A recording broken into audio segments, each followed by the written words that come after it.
Welcome into edition 140 of Small Business Banter podcast. Darren Clark joins me today. Hearty welcome, Darren. Thanks for having me on. Darren, I'd like you to kind of give us a little bit of your background in your own words.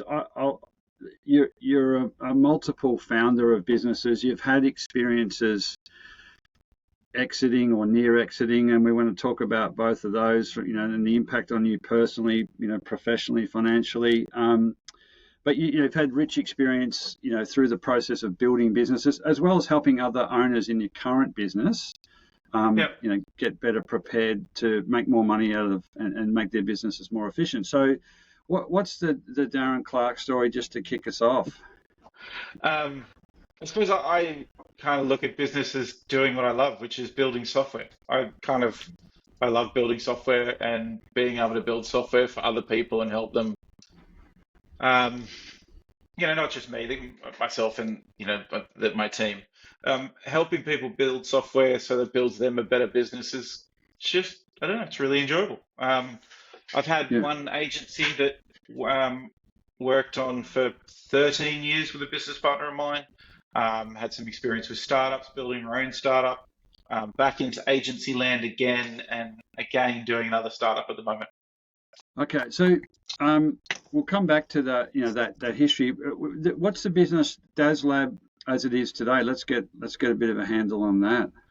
Yeah, so Dazlab is we're a small sort of boutique, bespoke, custom software development house. We primarily, again, just build custom software. We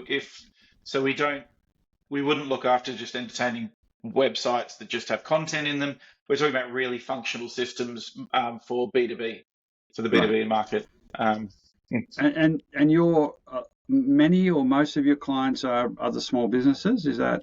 I would say a lot of ours, the majority of ours, are small businesses. They've found a niche. They've found an industry that they're good at, and they look to create software as a way to help create a new revenue stream for themselves, but also majority of them are also trying to solve a problem that exists in their industry that they already have so much knowledge in. Right. And so they use digital products and software to effectively create another asset to make their current business bigger. Because the contrast might be that the way they're solving those problems now is by consulting, giving advice by the hour, and you're saying we can put some infrastructure or some tech or some systems or some processes to make that both maybe more scalable, but also when it comes to the exit of that business, maybe somewhere down the line, there is that asset you referred to rather than just a more intangible set of know-how. Yeah, and I think because a lot of them have had manual operations for doing whatever the industry they're in, being able to automate that not only for themselves but again for their colleagues in that industry and for the clients that are in that industry, to create automated ways and again to create additional revenue streams. Either to be a part of the company they already have, or to be a separate company that they can build the value in. License the IP out, or something along those lines. Yeah. Majority nowadays it's monthly software as a service, monthly subscription type of rates. Some are transaction based, but very much recurring revenue. Never really sell it once and then never sell it again. Yeah. No, that's good. Like that, this is, and I did, in reading some notes and having a discussion with you prior to today, it was very clear to me that your experience as a founder did inform the way you want to work with the clients you work with now. I think you went through some, like we all do, some challenges and some pain, and then so helping building software. It's about building revenue and about building an asset, but it's also about ideally making life easier. It's never easy, but making it a bit more smoother in your day-to-day operation of a business. And I think that's a great, start point to try to help another client or another small business. Yeah, I think it's all, I kind of look at as refining what you do over your own career. Like my first agency that I had, business partner, we did things in certain ways, and they were the best practices and they were the industry norms, and so that's what you followed. Um, After leaving that and now starting up Dazlab, which there are some similarities there, but when I started Dazlab, I looked at and went, what did we do before that I really don't want to do again? And what were the things before that I'd really like to do more of so that we can do it better? Not just for me, for the business, but also for the clients that we help. How can we provide more value in a more efficient way? Yeah. I think I think there's a disconnect often.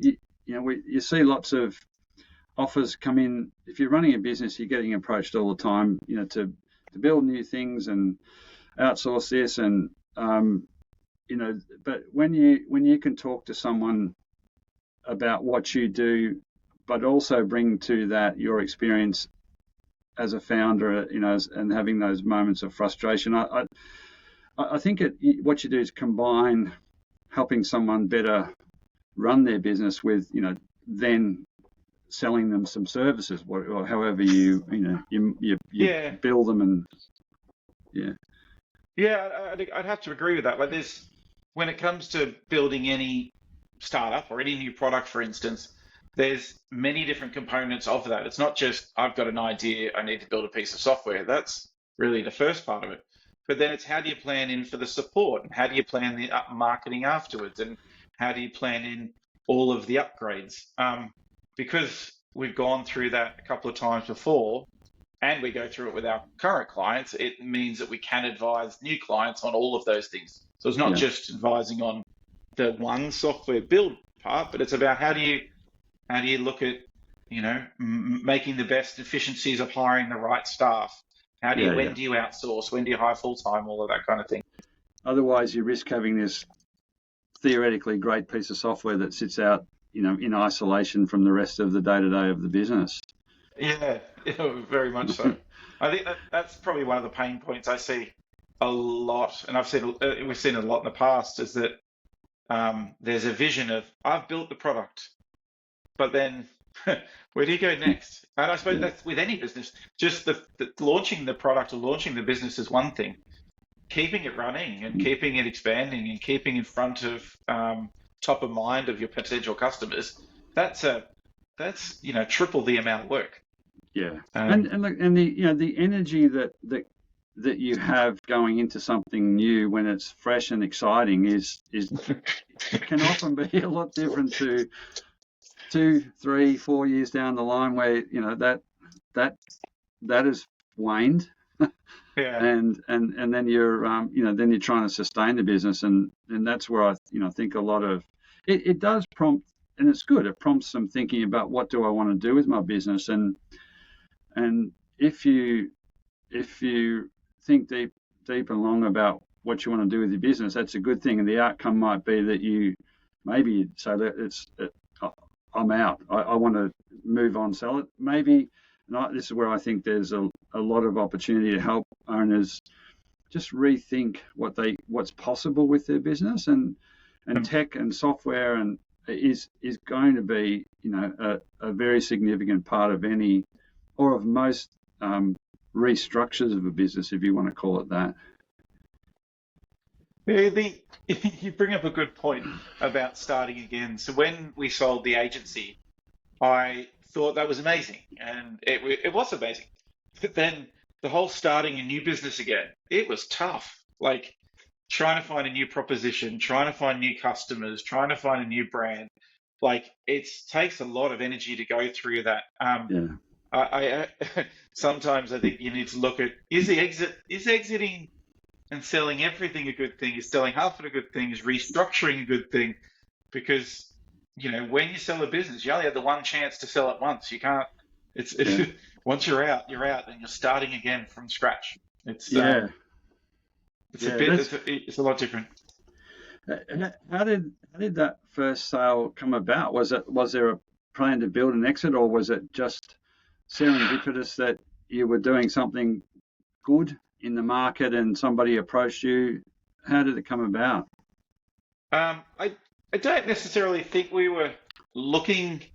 We didn't start the business with the idea of looking to have someone buy us out. We were two good friends who started a business and thought we love what we do. Um, but once we got to the 10-year mark, 11-year mark, it became, our lives had changed, everything else had changed. So we did start to look, but also I think we kind of started to look after we already got approached as well. People found out what we did, they liked what we did, they found out well, this is how we could fit in. We're what we called a full service digital agency back then, which meant Yep. we did software development, we did the digital marketing, we did campaigns, um, we did all of it. And some of the we eventually went to JWT and WPP, and they looked at us and said, "We don't have digital in our team," and so it was a nice fit for Yeah. us to get into that spot. Yeah. Um, so we at the start JWT we is a didn't come very to significant global company too, right? That's a global multinational. Is that yeah right? yeah Yeah. yeah Yeah. that's right. And that was a lovely moment and in Mm. some ways, it was a lovely moment for them to reach out and say, "We'd like to talk about this with you." Um, it was, at that time, it was a bit of a pat in the back to realize we have done something right here. We have done something well for someone like them to notice. Well, that's true, and but I think what you're saying earlier is that you may have had a few moments since in starting your second one where you go, maybe there were other ways to cut, or deal with the first one. Is it well? Yeah, yeah. I think in hindsight, you always look back and think, what if I did it this way versus that way? Um, I still think where our company was at the time, um, the environment for digital agencies was very much changing. Everyone was going niche. Everyone was if you're a digital marketing, you would be digital marketing, or you're a software house, or you were this, or you're that. We kind of did everything. So um, in some ways, we would have had to have moved or changed the direction of the business at one point so it fitted the new market that we're in. Um, Yes, yeah, yeah, I mate. suppose that's where Dazlab comes in. Like we're able to look at Dazlab and go, "Oh, I know exactly what we want to do. We just want to do custom software development. Don't want to do the digital marketing. Don't want to do the Yeah, campaign. Just the yeah, software dev." So we could yeah, really specialize in what we love. yeah, yeah. Look, this is uh, the reflections you have and that you are now sharing with other owners are really important because um, mostly owners will have one business and they may or may not sell it. They may want to sell it and can't. But that's there are serial entrepreneurs who start talk about building to exit, and but a lot of others are really one business, one owner businesses, and for them that and Mm. they and at the end of that there is there's a pathway to something else. A lot of the time it's into retirement, or it's into you know maybe into employment in somewhere else. But we're not talking about the majority of people going through the exit experience 5 times over their life. And that's Yeah, why those reflections are so important or yeah, valuable to other owners. And I think you also you referenced it, and sometimes there's a time when you even if it doesn't suit you or the timing's not right from the market's perspective, what you've got is hot.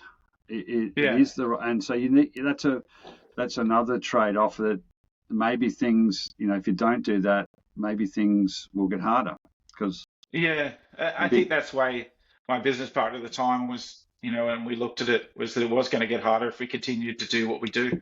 yeah Um, but it worked out, it was a good end. I think with the Dazlab stuff that we're doing, I'm not actually looking at. It's funny. I look at the way we set up our accounts and all the lessons that we learned from the exit before. I look at the way I've set up the accounts, and there's so much more structure in there. so that it would be easier if someone did want to come and buy the company. But this isn't one that I want to sell. It's a service business which I'm enjoying working on over time. I don't have a due date if I want to sell or if I want to sell it, but we are working on another startup at the moment that should be launching around April. That definitely would be a product that that has an exit plan before we've even started. Yeah. Um, Yeah. Again, Well, because it's a different product. yeah. Well, and you're already seeing that as something that could be compartmentalized and sold off, right, without affecting. So that positioning. I do want to ask you about what you learnt and what you might do differently. If you had your time over, we don't, but just to reflect. But also that the position you're moving much more towards where the business is well set up. It is better placed if someone did knock on the door. You don't want that to happen, but that's a much stronger position to be in when you feel like the business is saleable, but you don't want to sell because you're living your own philosophy of building in such the business, you're managing it and it's producing a good return, and they're under no stress or no illusions. I think the difference.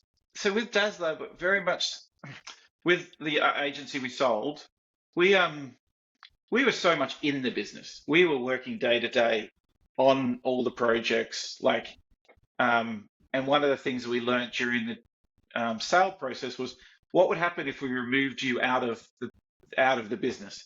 Could it run? And it could. We did have a team in there that could run. There were some things that we had to extract ourselves away from, in the months leading up to the sale and shortly after. And I suppose that's one of the learnings with the new business now is that it's all been set up on the premise that I'm not the one spending 80 hours a week stressing about all the little details. Like, we have brought in processes so that things are repeatable. We've brought in people to work in those processes. So if we did sell, the definite answer to that question would be yes, of course you can run it without me, because I don't spend 80 hours a week on it, which is separate to the setting up of the books. Yeah. So so you're rainmaking, getting work, steering the ship, and you've got a more of a team below you now to do the components of the work. That's what you mean by you not being. And even the sales process, we're starting to engineer that so that, again, there's only one part of that I'm a part of. Again, so that I'm not, I'm not the roadblock in a lot of ways. The team can start to grow of its own accord without any one person being a roadblock. Yeah. I mean, it's probably that, in the sale transition of any small business, most typically the number one challenge to address for the seller and for the buyer is what happens to the business when the seller's not there. And if it doesn't break, then it's more attractive to buyers. But if you follow that line of logic, it's also more attractive for the owner to not sell if they don't need to be wound up in everything day to day. That's what this is where you're right. I think the logic is building to exit is so much of it is about systems and processes, which is what you do. You're helping owners do that, but then the necessity or the pressure to sell is reduced. And I have these discussions often with owners about, well, if you do sell your business, what do you do with your time? But also, can you find a similarly attractive return on whatever you might get out of the business, where you've got a business that is largely or significantly running without you working 80 hours a week, as you said. It's a good question. If you're only spending 5 hours on a business and it's generating good income for you, if you do sell, you've got to start again sometime. Like even if you're only working 5 hours a week on a business, you're still thinking about it. Yeah. You're still planning for something to happen to something to happen. Like there's always, it's still on your mind, which as long as it's not an overbearing weight, then it does beg the question, would you sell or would you not? Is it better just to be kept, or do you really want the money? And it depends, I suppose, how old you are. Do you want the money to buy a bigger house, a bigger holiday, a holiday house, or, can you use that money somewhere else for something else that actually outweighs the need of running it every day? Yeah.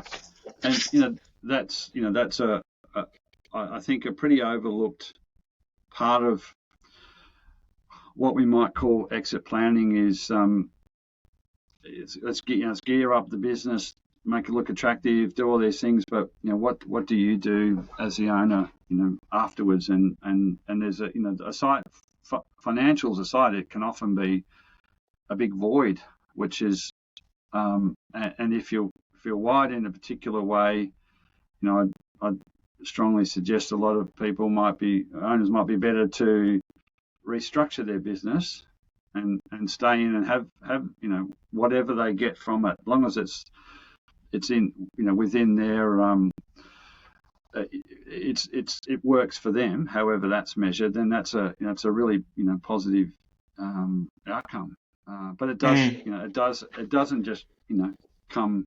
Sometimes it gets prompted because more and more what happened with you and your partner, inbound inquiry about selling. Oh, this is interesting. That happens more and more, but it doesn't necessarily. Owners still won't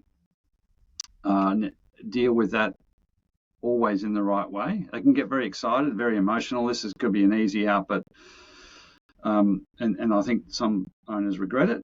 Others, it then becomes a line in the sand for what and a good place to start to make decisions about what do I want to do and how do I want to run the business.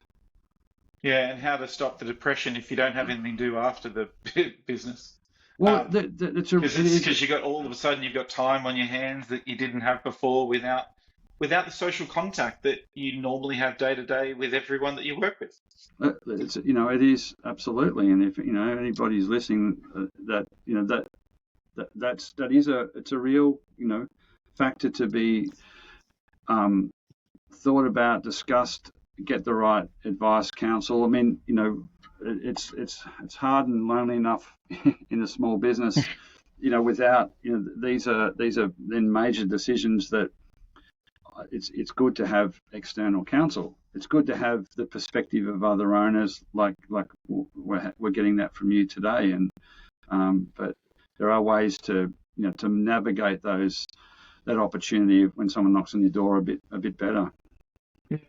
One thing that does come to mind about the sale process is I think ours is 9 months, or it was quite a long time, and you're mentally thinking of all of these things that happen during the exit. I've got to send this piece of paper, I've got to send that piece of paper. What's the final number going to be? Is there going to be earn out? So how long do I have to stay? You've got all of that, but you forget that you've got to run the business every day. You've got to continue to grow the business every day, because where you don't want to be is in a situation where you haven't been growing the business like the years before, and then the deal becomes much more important for it to happen. And you've kind of put all your eggs in one basket thinking about it. I think that the idea would be to put more weight on just keep on running the business as you would, and try and, more of a 80-20 relationship versus a 20-80 relationship. Where the 80 is on still running the business and still giving yourself options, because it's just like the buyer buying you. You've still got to sell it. And so they might decide the last minute not to buy. You also want to be armed with a great business that maybe is better than when you first started the due diligence.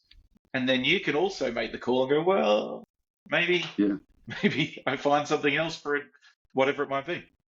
No, that's it's very much on the money, Darren. Particularly when the process, when it starts with a call in out of the blue, and you think you can, and there are buyers dealing with a very large multinational agency like that. They're pretty much professional buyers, right? They buy companies all the Yeah. time around the place. So they you can get very excited, and sometimes they can make you feel very excited. And it's about, if you don't keep your foot on the accelerator, a few things can happen. The advantage shifts to them in terms of those deals are always subject to due diligence or further analysis, and that's where things get squeezed. Or it just makes it really actually quite challenging for them to buy. So that it is a real trap. But again, to go through that on your own, if you haven't been through a process like that, it's the time to get some advice from somebody experienced about, what do I say? How do I play this out? Do I play it out? Do I, there's a whole range of questions that should come up. Yeah, I think we had someone who helped us out the entire way. There is no way that we could have done it ourselves. I think mentally you're that stressed about triple thinking about everything, that what if I do this, if I do this, like it was just all consuming. And again, because you don't have the knowledge, you've never been there. I think even if I was there 4 or 5 times, I would still, I'd have to have someone by my side that can think clearly, because obviously I'm not.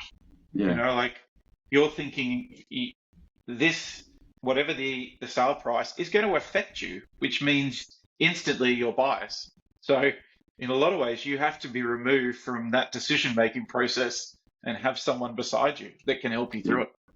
Yeah, I want to come back to who that was.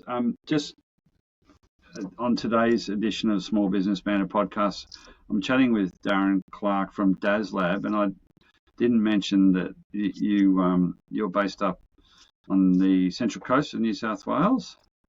Is that right? That's right. Yeah, yep. just back from the beach up in near Battle Bay. Yeah, fine part of the world. So in terms of I forgot what I was going to ask.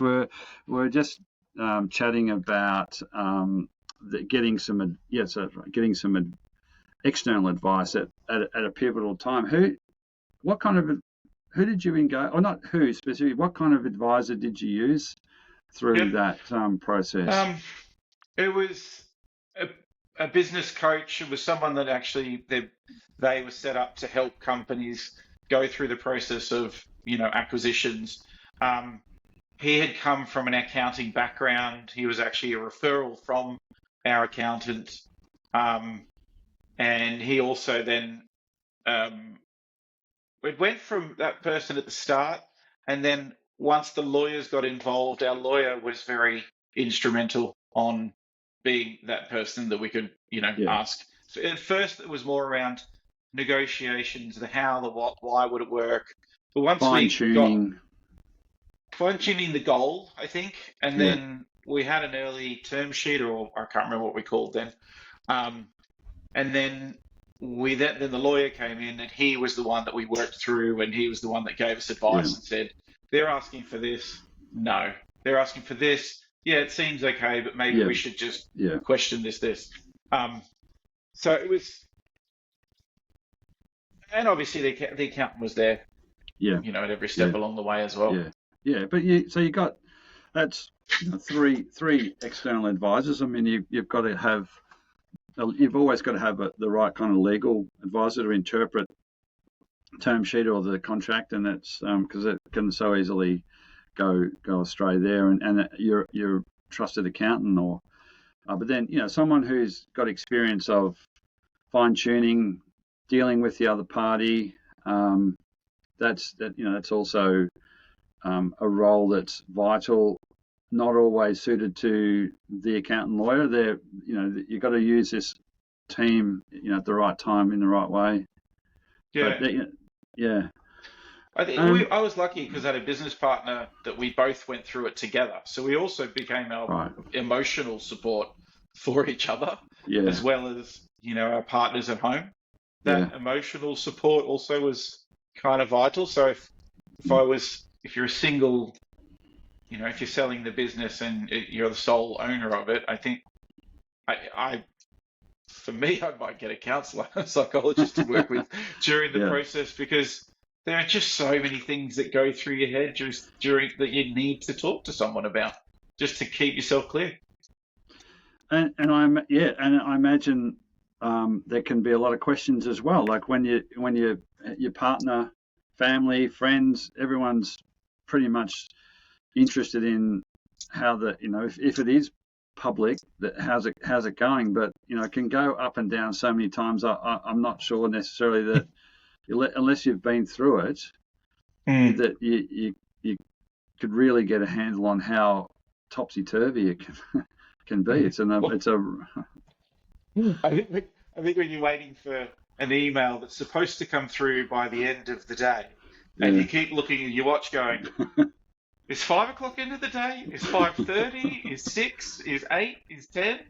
Yeah, Um, those are the ones that do they do your head in because you're yeah, just constantly on edge, just waiting. yeah. Should be done by next Friday. Money in the bank. Yeah, Yeah, and that you won't know, happen. no, no. Well, and look at it's part of. I think it is. I think for the best of intentions, it's just part of it's part of the process that there's Mm. this waxing and waning, and you've got that and if it's the first time, it's can be so emotionally depleting, and Mm. yeah, You're also buying in. It's we had to make sure that who because once it's sold, we were working for these people, working yeah, with or for these people for a certain number of years afterwards. Um, and you had to get to know them, and you had to know that it's right for the relationship post acquisition. yeah. It is another very significant relationship with in a different with a different set of goals and potentially a different culture and a different operating systems and a whole lot of things that um, you're absolutely right that in that because you can be combative leading into it in a Mm, professional way, but then if you are going to be around for a couple of years, you've got to remember that you don't want to kind of fold on significant things. You want to, but you got to pick your battles because you're going to be working together yeah, or under their guidance or under their leadership, and that's you don't want to kind of create a real chasm. yeah. I suppose some of that shows through when you're doing negotiations. If they're really going to play hardball with you and you're playing hardball with them, you got to think, is that Yeah, what I want for the next 2 years? Or do I yeah, want someone that actually is going to be fair and go, oh, yeah, cool, we'll give yeah, that, you give this, and bit of give and take. That's maybe, it depends who you are. It's after what you want. yeah. It's a couple of episodes back.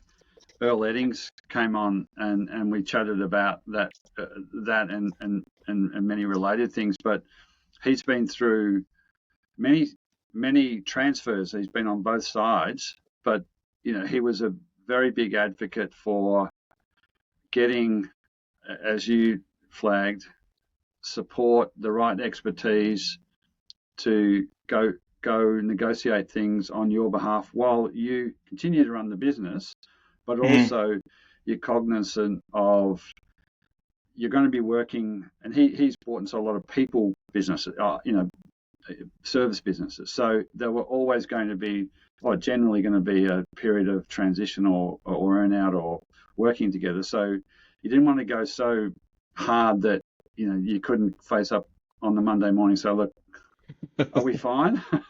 We've just yeah. belted the crap out of each other for there are ways to do that or to negotiate without really kind of impacting that, relationship that's going to be there for a couple of years if you're earning out or working.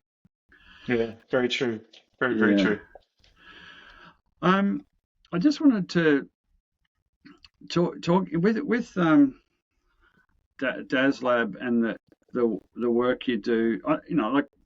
You talked about what you do, but I'm kind of interested just in how you might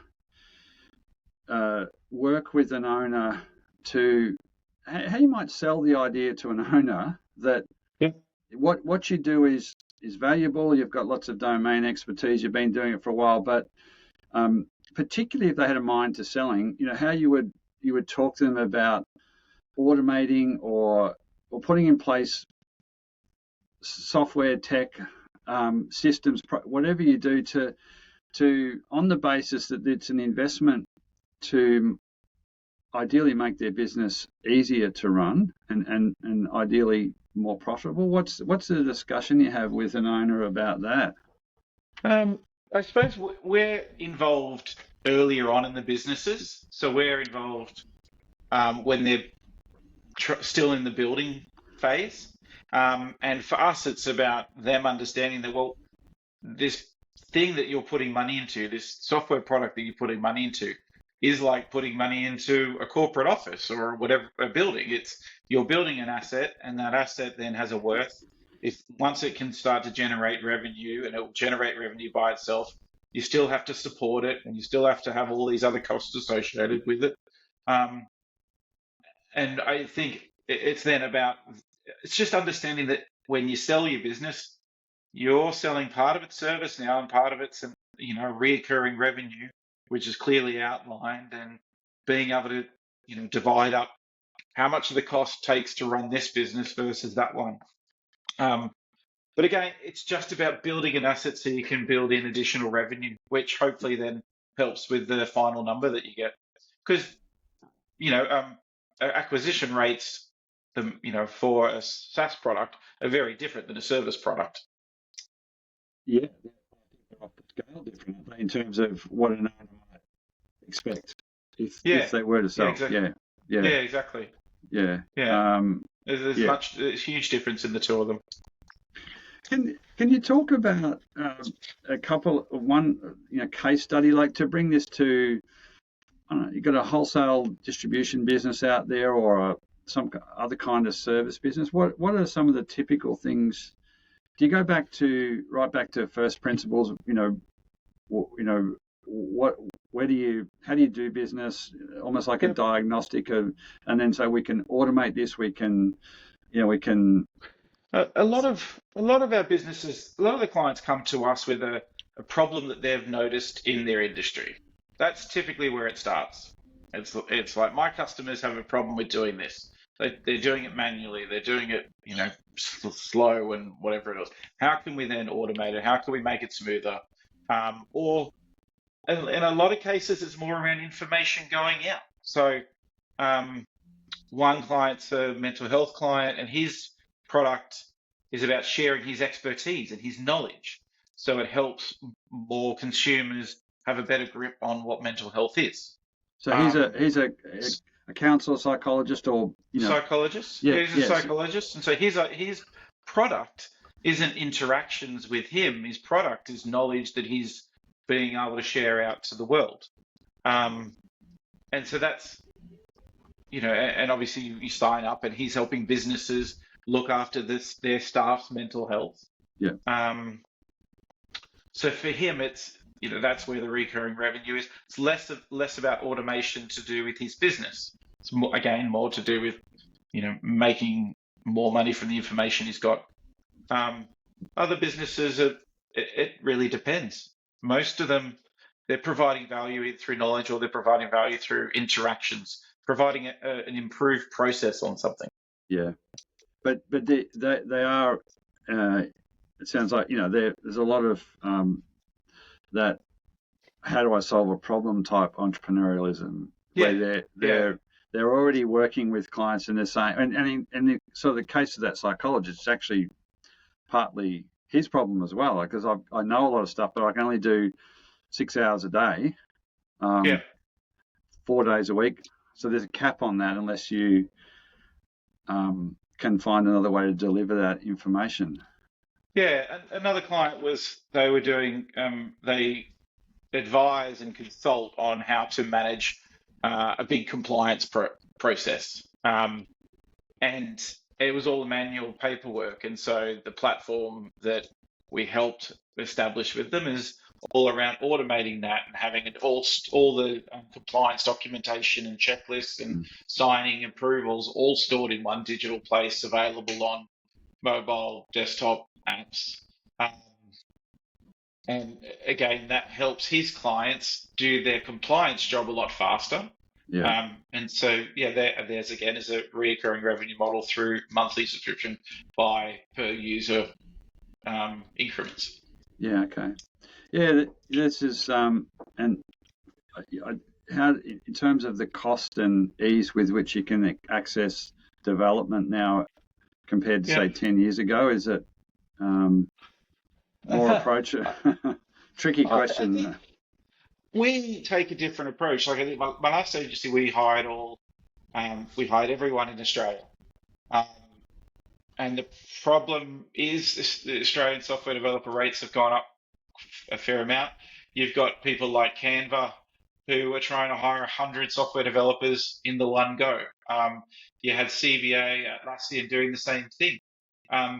With those big guys taking out hundreds of developers every week, it's very hard to hire staff, throughout Australia. So with Dazlab, our approach is we instantly look global. So we have no real country of preference. It's about finding the most skilled person that we need, and our process is all remote. We've been built to be remote from the beginning. Yeah. So, so you see a big challenge in recruiting locally, because it's not.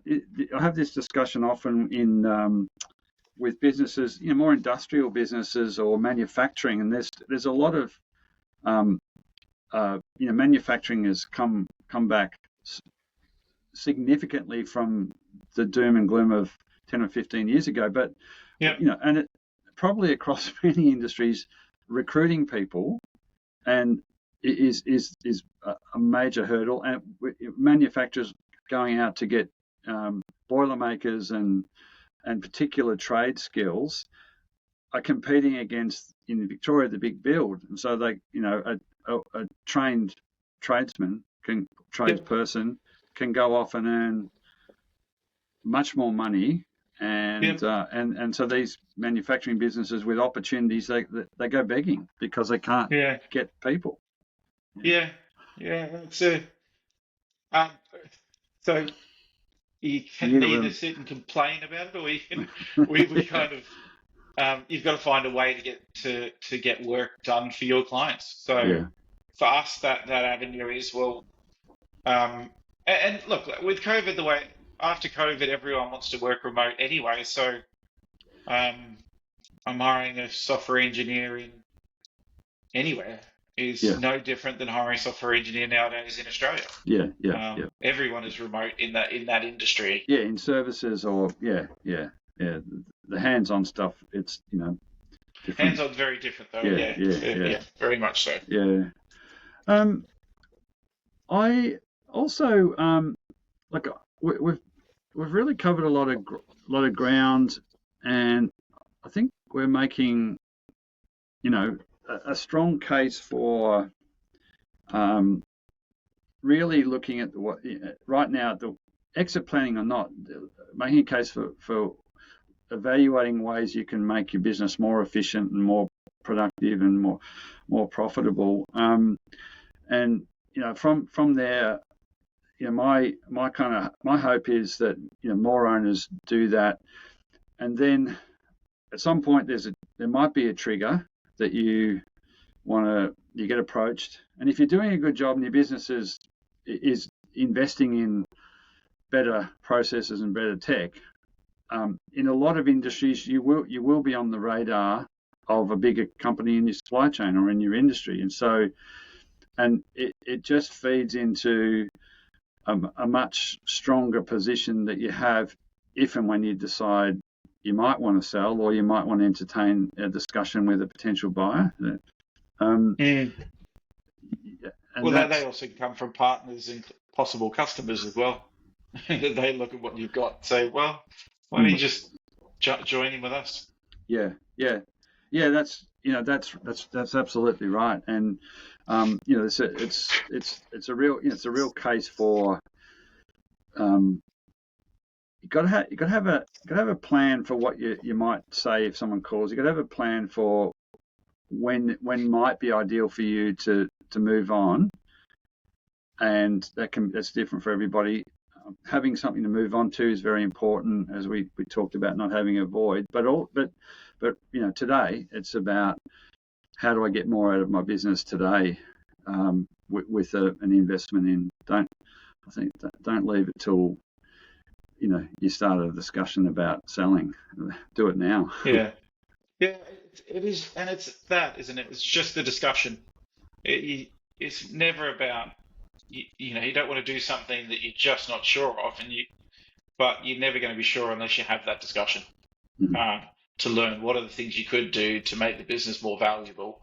So when it does come time to sell, that it actually is, there is something more. Yeah. There's the doggy. Yeah, yeah. We've Welcome got a to the border podcast. collie, and we've got a border collie, and he's a Raucous? little bit active sometimes. He Yeah, thinks he can catch birds. yeah, they're great. They're awesome dogs. I like in terms of your. I wanted to close out with a couple of your reflections on a reflection on as an entrepreneur, business owner, founder. You've gone out of one business, you've started another one. What are your top couple of takeouts for another owner that is maybe midway, or maybe they've started? What are your Yep. Play to your strengths. If you're good at one thing and if you're not good at marketing, if you're not good at brand, uh, get someone in to help with those things. yeah, yeah, yeah. That I think that's that's been consistent all the way through with, and it's the principle of your business to identify things that can be done easier by somebody else. Yeah, exactly. Yeah, Exactly. Like my, helping solutions is my thing. Sales and marketing, I still struggle a little bit with understanding the methodology behind that. So we bring people in to help with that. It's otherwise you can't grow a business if you don't find some way to get over your weaknesses. yeah. So do you use anything like some ongoing advisors? You had a coach help you with that. Who do you Yeah. tap into now? So I've got a sort of fractional CMO on board from the business where actually I'm in the So process of. Chief Marketing Officer, is that Yep, CMO? yeah, Yep, yep. yep, And um, at the moment, I'm not quite ready for a CFO to help us out. I'm almost stretching the limits of the accountant. Um, but I'm playing with some different tools to help with things like forecasting and budgeting. Um, see what I can do myself before I need to bring a coach in. I've had a business coach come in about a year and a half ago, um, and we helped put together a whole lot of KPIs, and we've moved to the next level. I yep, think it's getting to probably the middle of the year. I think we would be finished that cycle of things that I needed to do, and yep. then maybe bringing in someone else at that point to help out, to help Yeah, understand which is the best way to grow. Um, yeah, yeah. So not there are different stages of the business need different counsel, external counsel, right? Yeah. So yeah. you don't have to set and forget on that either. Hmm.